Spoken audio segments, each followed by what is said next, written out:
कांग्रेस आंदोलन आरंभ विधानसभा समस्त गेट बंद विधानसभा घेरिब कांग्रेस एथिपाई भुवनेश्वर राम मंदिर छकरू कांग्रेस नेता और कर्मी पदयात्रा आरंभ करिसेंती।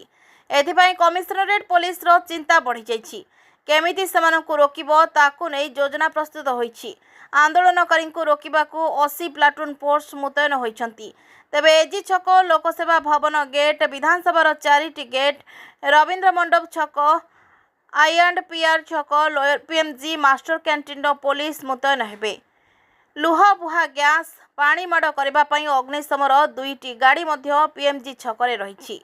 अन्यपटे विधानसभा सुरक्षा व्यवस्था कड़ाकड़ी करा जायछि। विधानसभा घेराव करिब कांग्रेस। घेराव पूर्व विधानसभा बढ़िला सुरक्षा।